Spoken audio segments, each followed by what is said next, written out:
Good evening, everyone. Let's open our Bibles together to Psalm 46, please. Psalm 46 is the place of our study this evening.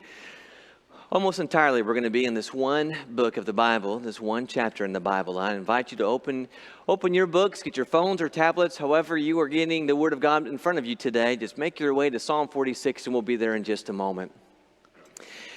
In many ways, it seemed like we just began this time together yesterday, and yet here we are at the end of our meeting. And I feel like there's so much I have to say, and I know I'm going to forget the things that really need to be said. So let me at least say at the outset how wonderful it's been to be with you. It's been great to see old friends and those who I've known for a long time, and to see them this side of it all these years later, and to renew those friendships. But it's been great now that I'm leaving, making some new friends, having made some new friends, having met you face to face and coming away renewed with our love for one another and our love for the Lord. I'm so thankful for you. I'm so thankful for what you do. I'm so thankful for the bright light you're shining here in Tampa. I'm so thankful for all you young people, for the love you have for God, which is just contagious, and the love you have for one another, which is just inspiring. I'm so thankful for you. I'm thankful for your shepherds and the good men you have here leading, and the great example they set, not just for this local congregation, but even for saints even in Texas. So thankful for the opportunity, and so thankful to meet you face to face. It's been great to meet your workers. It's great to spend time with Carson, and I'm very excited for his future. However the Lord will use him, wherever He uses him, it's going to be to His glory, and I'm excited to see that, brother. It's been great to spend time with the Bannings and get to know them. I'm so thankful they're here, and for God is using them in wonderful ways. So great to be with the Keenans, to be encouraged and uplifted by all that they do. There's a story of a boy who, after services was on the way out, he went to the preacher. You know how preachers stand in the back and they stand by the door? It's in that 3 Corinthians somewhere, that's just what you got to do once you're done preaching. And so the boy walked up to the preacher, and he reached in his pocket and he pulled out a $5 bill. And he said, "Here." The preacher said, "What's this?" He said, "It's for you." He said, "Well, I see that. Why are you giving this to me?" He said, "I heard you needed it." He said, "Well, where'd you hear that from?" He says, "Well, Dad always says that you're the poorest preacher he's ever heard."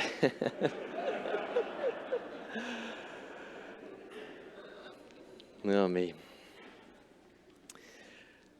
There's something really humbling about preaching the gospel, brethren.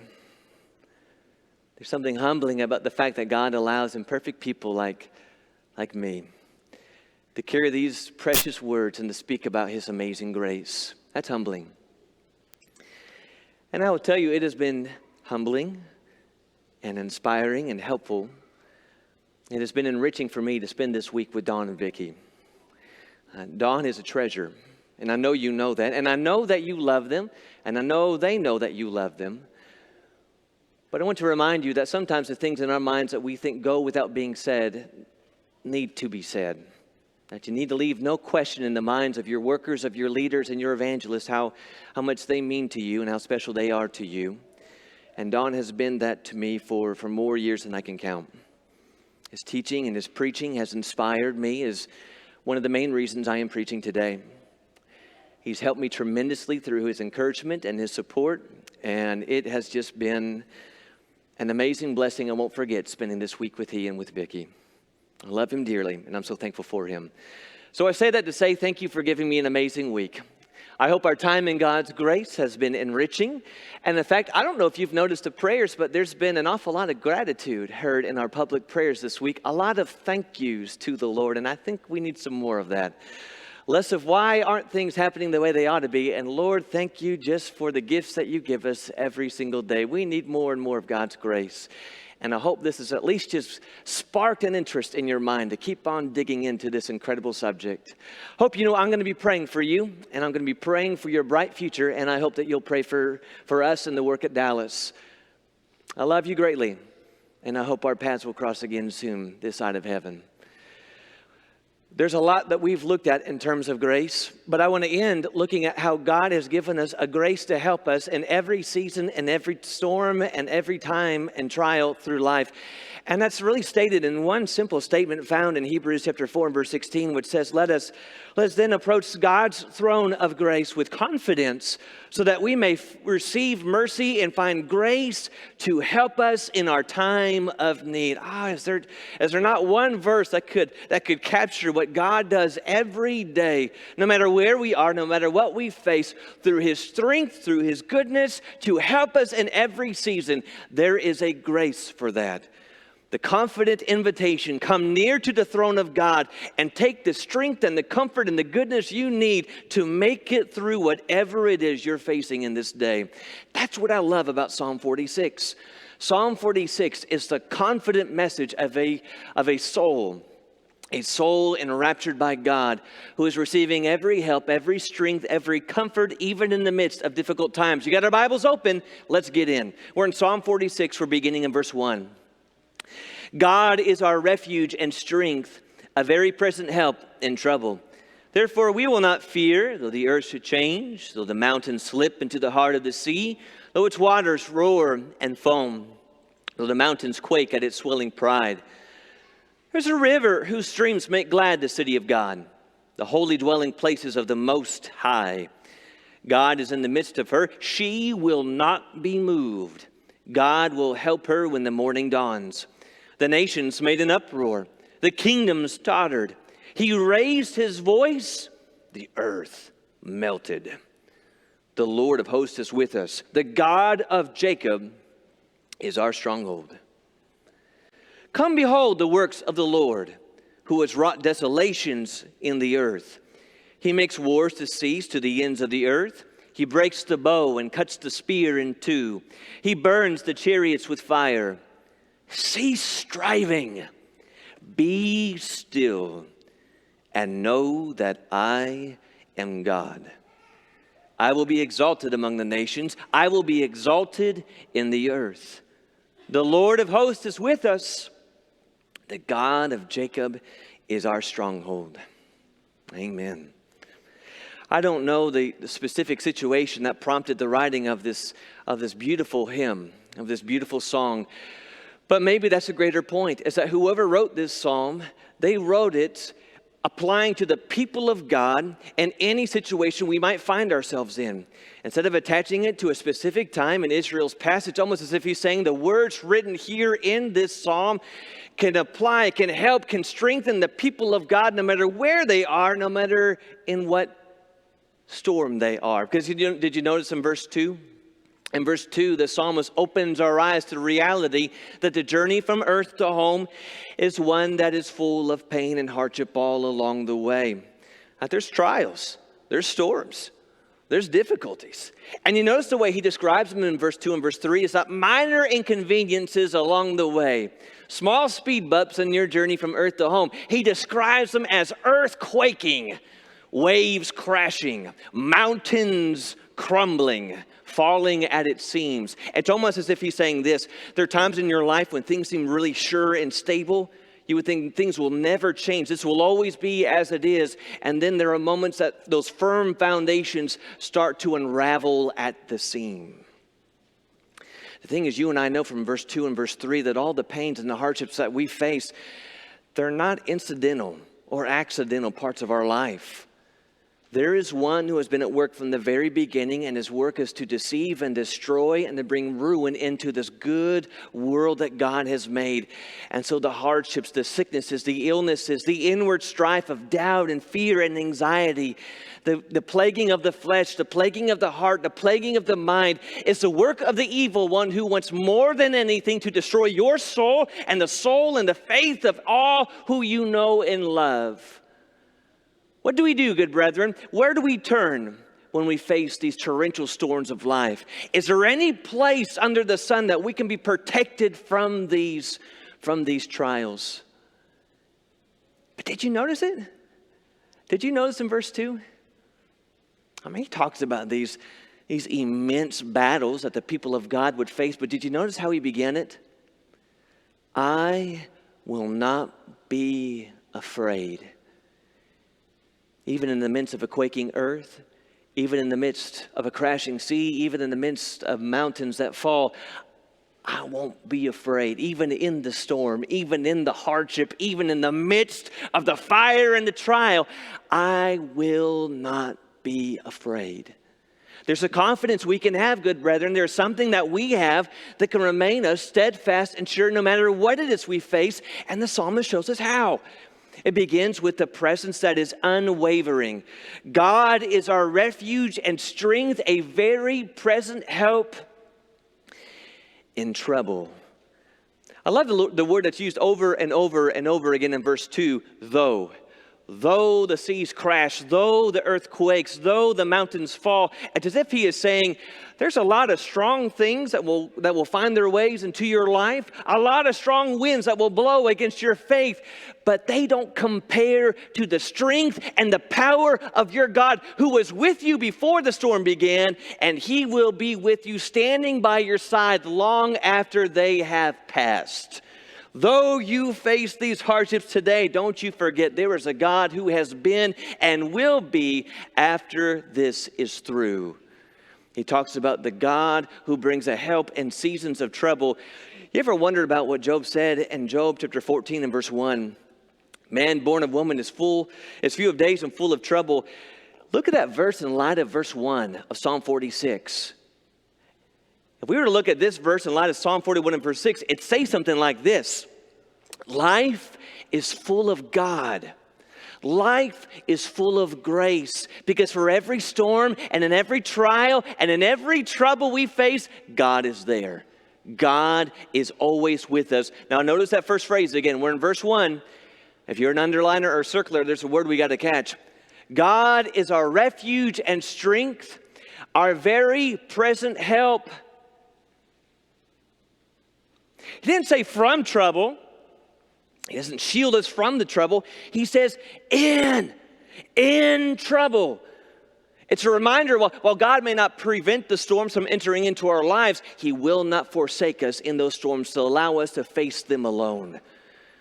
So in the times, brethren, that we're abandoned, when our friends let us down, when our neighbors forsake us, when our brethren are kept at an arm's length, they're not allowed in. You can't go into the hospital, not in 2021, so I can't stand by your side and be with you.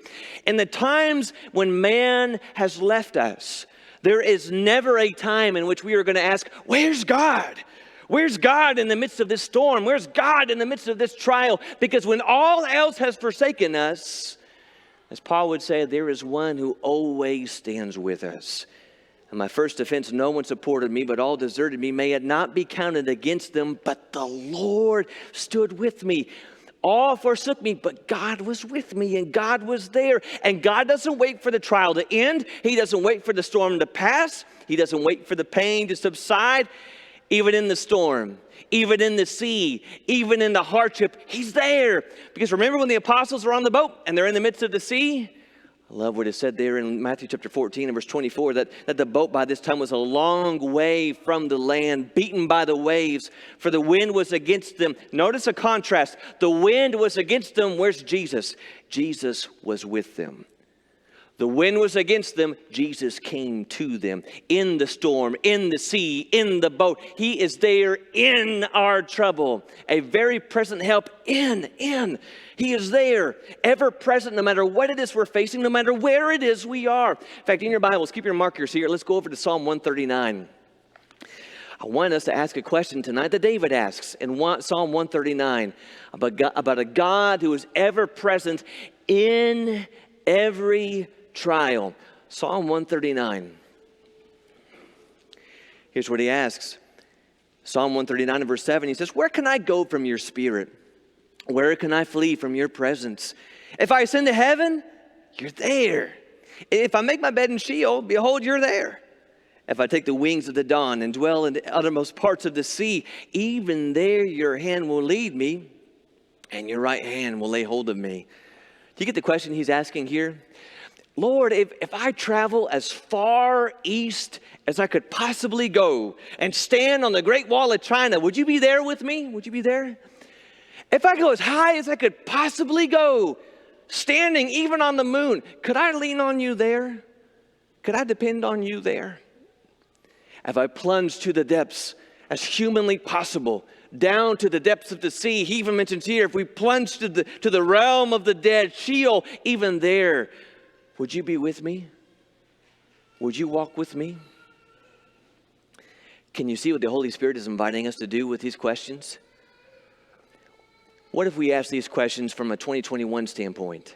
Same questions, just from our standpoint, brethren. Lord, if I have to go to the principal's office, to the unemployment office, to the police station, would you be with me then? Lord, if I have to go to the doctor's office, if I have to go to the surgeon, if I have to go to the ER, the ICU, Lord, if I have to travel to the nursing home, if I have to go to the funeral home, Lord, if I must venture to the graveside, even there, would you be with me? Would you stay with me? Look at verse 10. What's the answer? Even there. Even there. Even in the darkest times. Even in your fiercest storms. I won't leave you. No, hand by hand, we'll walk through this and we're going to face this together. My hand will lead you. My hand will guide you. And hand by hand, we'll walk through this valley together. Maybe that's why David could say in Psalm 23 and verse 4 that even if I walk through the valley of the shadow of death, I'm not going to fear. I'm not going to be afraid so long as you are with me. And by your hand, you are there. I don't have to be afraid. I don't have to be afraid of the dangerous, of the threatening storms that enter into my life so long as my God is with me. He is a presence that is ever there, never wavering. I won't be afraid because there is a place that is unmoved. Did you notice the difference between verse 3 and verse 4? Because the psalmist paints a very stark contrast. Verse 3, it's loud, it's chaotic, it's wild. It's a 3-year-old child wide awake at 2 a.m. banging pots in the house. It is just unnerving. But then you get to verse 4 and it's calm and it's gentle and serene and it's inviting. And verse 3, it's a raging sea. And verse 4, it's the calm, gentle river. Here's what God is saying. There's going to be some times, there's going to be some places in your life, and it's going to rock you at your core. Nations will be against nations. Kingdoms will rise and fall. You're going to face wars. You're going to face famines. You're going to face strife. You're going to face illness and sickness and hardship.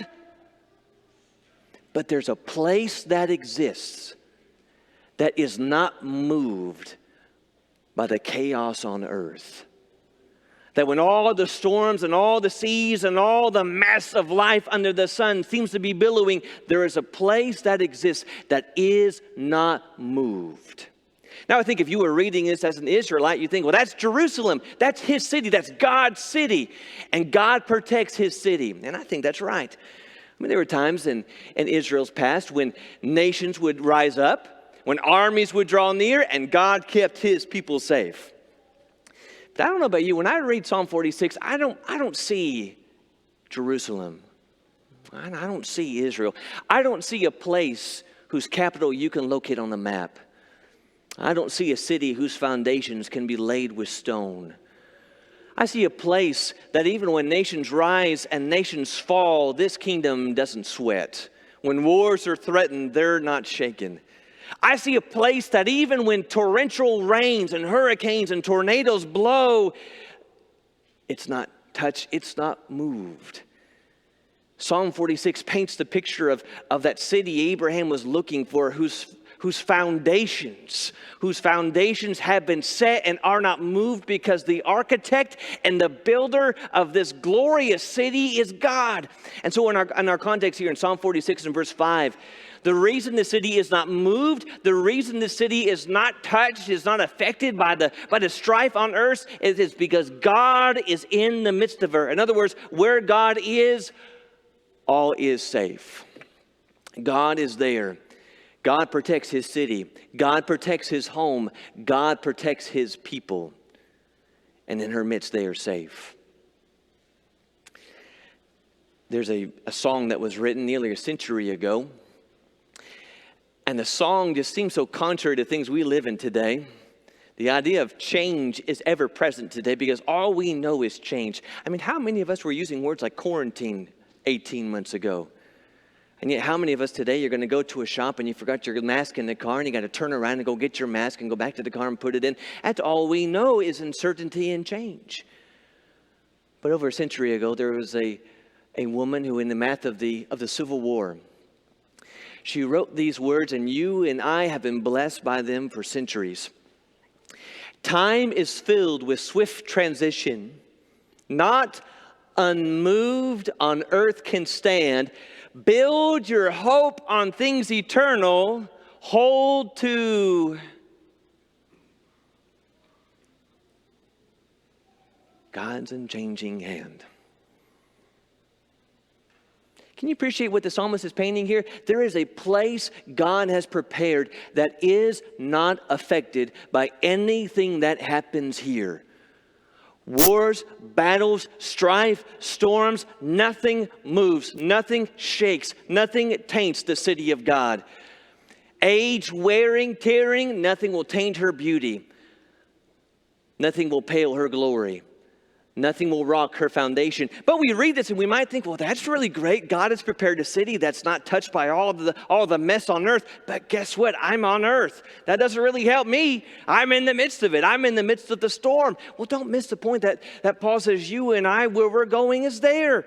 Our homeland, our citizenship is there. We are heading to a city and it's not going to know the mess and the strife and the pain and the suffering of all that we know under the sun. Jesus says, rejoice that your names are written in heaven, and there is nothing under the sun that can take your name out of that book. We can do it. We can walk away from God, but how do we sing it? No power of hell, no scheme of man can ever pluck me from his hand. For I am his, and he is mine, bought by the precious blood of Christ. Nothing. Do you see that? And so when people are fighting right and left about right and left, about politics and leaders and illnesses and sicknesses and wars and protocols, brethren, there stands a city that is not moved. There is no social distance in heaven. There are no masks in heaven. There are no elections in heaven. There's a place that stands, and she will not be moved. The other reason we're not going to be afraid is because of the power that is unmatched in verse 8. In the midst of troublesome times, in fact, maybe that's how you came in here tonight. In the midst of great fear, in the midst of great anxiety, he gives us the recipe for peace when he says in verse 8, come, behold the works of the Lord. He says, I want you to breathe in what it is your God has done, because what God has done is but a resume of what he is always able to do. Think about it. Think about that for a minute. Come, behold the works of the Lord. Do you remember when Moses and Israel were camped out by the Red Sea and Pharaoh decided it was a terrible idea to get rid of free labor? And so he rounded the troops and they went back after Israel, and there they were, pinned down, the sea at one side and Pharaoh behind them. Who beat those chariots? Who squashed those armies? Don't you see that in verse 9 of our context, verse 9 and verse 10? Who burned the chariots? Who broke the bow? Who brought about the deliverance for his people when there was not a way forward? When the Philistines were boasting in their victory because no one could touch their champion. I mean, he was about 6 foot taller than anyone else. When that boy stepped down into the valley and he says, I'll take him, I'll find him. Who gave him the strength to win? Who gave him the victory when it seemed assured that he would lose? When Daniel was thrown into the midst of the lions, when Shadrach, Meshach, and Abednego were cast into the midst of the fiery furnace, when Esther risked her life stepping into the presence of the king, when the apostles were in the midst of the boat that seemed to be life-ending and the life-altering storm, when the grave was sealed shut, Who was it, brethren, who rolled back the stone? Who was it who delivered his people? Our God did. Your God did. Can you see what the psalmist is saying? That's your God. And so in the midst of times when we say, I've never seen this before. I've never seen anything like this. How are we going to go forward? How will we live? What will we know? What's going to be the new normal? He says, come behold the works of the Lord. Your God has conquered giants. Your God has stilled the sea. Your God has brought victory after victory. That God's your God. That's your God. If we could just take that in, good brethren, and refresh ourselves in the work and the victory of the Lord, we will find ourselves living and applying verse 10. Be still. You see who your God is. You see what he can do. Then be still. Be still. Calm down. Quiet your spirit. We sing, be still, my soul. The winds and waves still know his voice, who ruled them while he dwelt below. He still calms seas today. He still conquers giants today. Be still. Cease striving and know your God. Your God is still on the throne and he still reigns. You know what I see when I read Psalm 46? I see a psalm that I see a soul that even in the midst of great change, of great strife, they're not moved. No matter how strong the wind blows, this is a soul that is unmoved because their God is unmoved.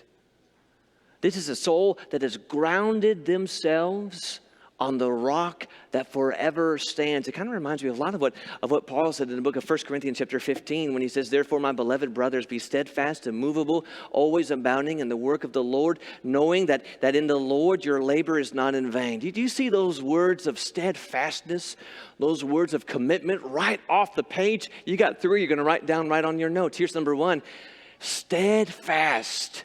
It speaks to the foundation upon which we build our life.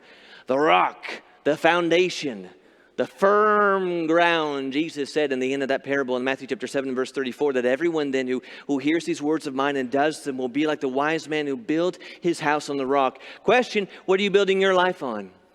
What are you building your life upon? I mean, we can build our life on our work and on our job and our career. We can build it on our income and our wealth.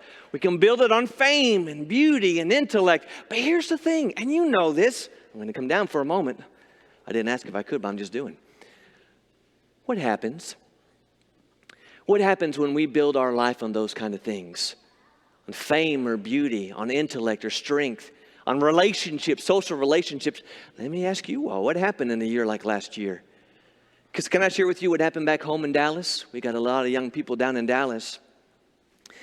We had a year like last year, and there's a lot of young people, and then they build their lives upon a lot of different things.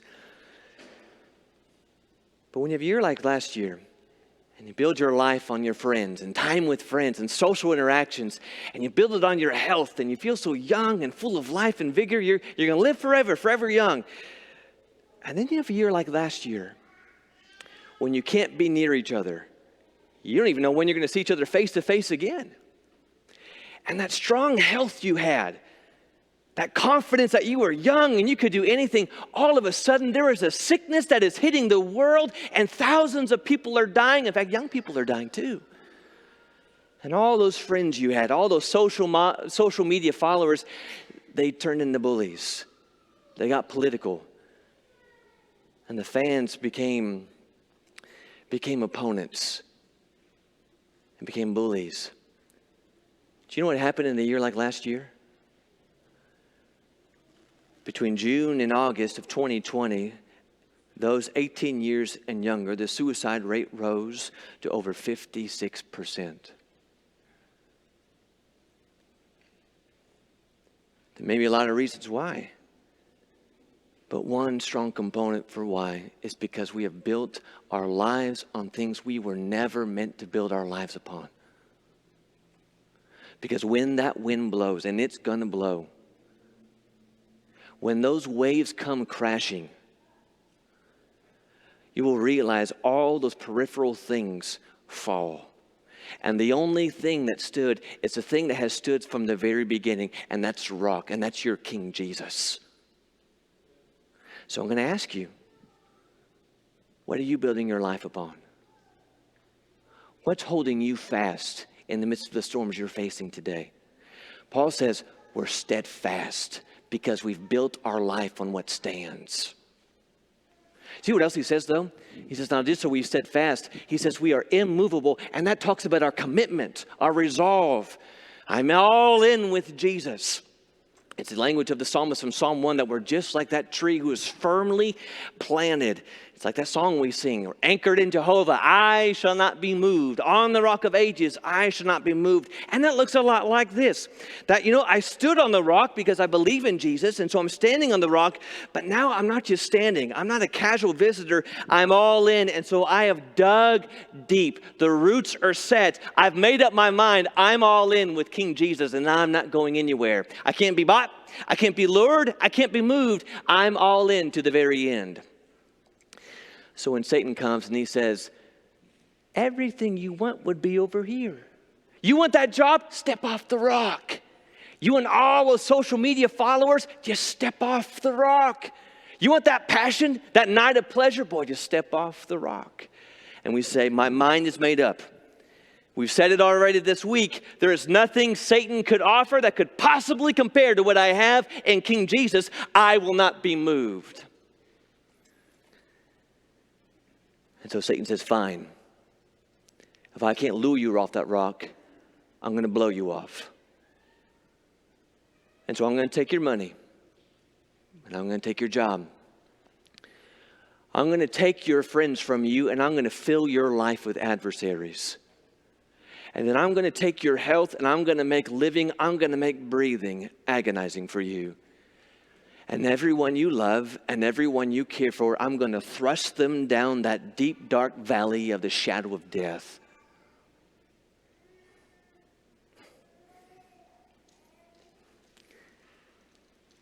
And it's the ability to say, even then, I will not be moved. You can take everything I have. You can take the things that mean the most to me. You can take even my own life. But my mind has been made up. And I'm not leaving. Can you say that tonight? No matter what. No matter what he blows. No matter what he brings. I'm not leaving him. I'm all in with Jesus. And the only place we go and the only direction we move is onward, is upward, is forward, is heavenward. We grow, we abound. We press onward towards that goal. I read last year about the storms that ravaged through Tennessee, and there was one lady who talked about a particular storm. If you've ever been in the Alabama or Tennessee area, you know that through the spring, and especially in the late spring, they can have some serious storms and tornadoes that blow through. And this one Christian said this. She said, I remember a sunny day that began bright and sunny, but it was muggy and it was uncomfortable. You all know a lot about that. The weatherman predicted storms, but when you looked outside, it was hard to believe that it would happen. But by 3 p.m, things changed drastically. The air was so humid. Oh, you felt you would just drown walking through it. The sky in the west was turning ugly. Huge dark clouds were rolling in, and soon the sun was totally obliterated. It was almost as dark as night, but it was late in the afternoon, and then it dropped. The clouds burst, and the huge drops of rain began to fall. Lightning flashed, and the heavens and the house seemed to vibrate with every crash of thunder. The rain was so heavy you couldn't see the field across from the house. Rivers of water ran down our driveway into our backyard. There was a loud crack, and our power went off. We sat in darkness for what seemed to be forever, until finally, little by little, the rain began to let up. The clouds lightened, the sun came out, and its rays glistened in the light that still fell. It was then my daughter said, "Look, over the barn. Can you see it?"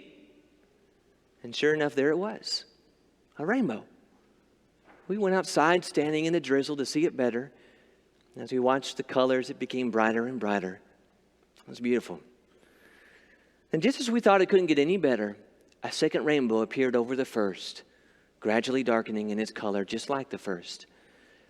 A sense of well-being flooded over me. Everything was going to be all right now. We had God's promise. And it was good.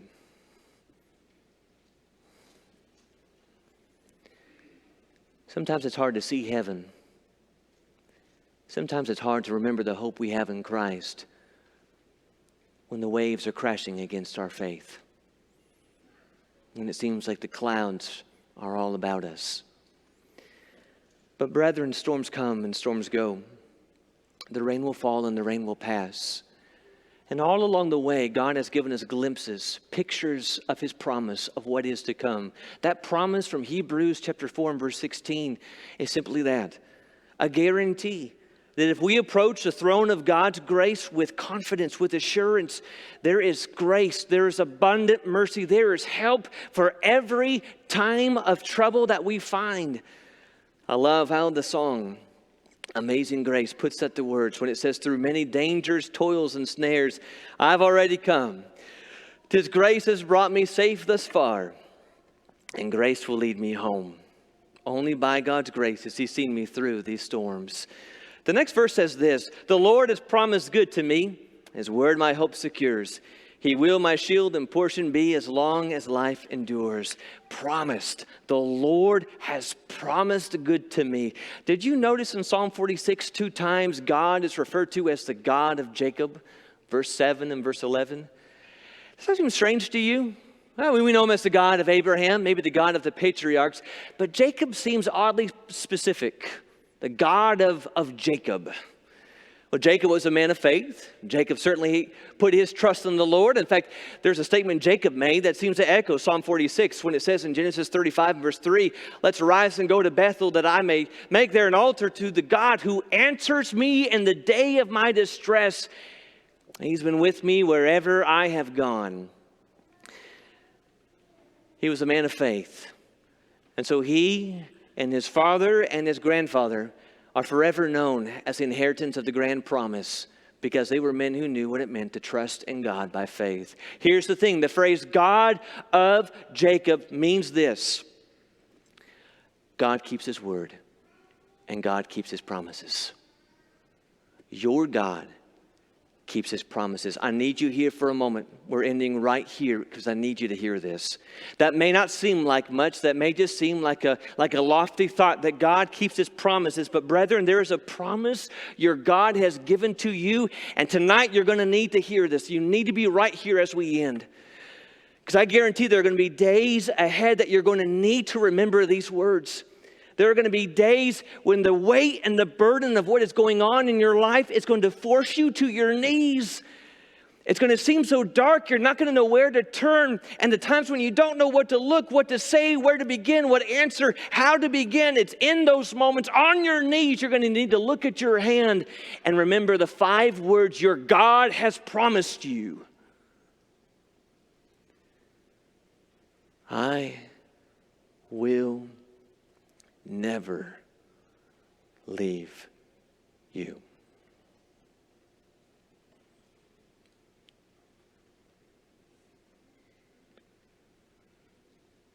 I will never leave you.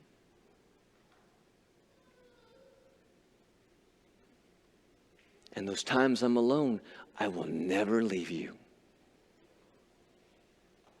Oh, in those moments I feel so broken, I will never leave you.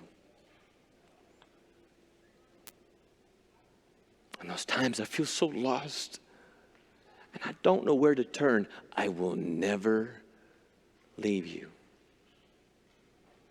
In disease, in divorce, even in the shadow of death, I will never leave you. God is our refuge. Our God is our strength. And He is a present help in every time of trouble. There's abundant grace, brethren, for every storm and every trouble. And it could be you've come here tonight and you need some grace and you need some help from your God who has promised to be with you. If you find yourself this evening not right with your God and walking with your God, tonight is the night. That is the question. It's not if your God is with you. The question is, are you with your God? Are you walking with the King? And if you've not begun that journey, tonight is the night to do so. To turn from your sin, to confess Him as Lord, and to put Him on in baptism, adopted into His family. But tonight, for the children of God, if you've come into these assemblies burdened with the weight of the world, there is a promise your God has given to you. And perhaps right here tonight, even in this pew, as we sing the song we're going to sing, you refresh yourself in the promise of your God who loves you so greatly. He will never leave you. If we can help you in any way tonight, let's do it right now. Let's stand. Let's sing.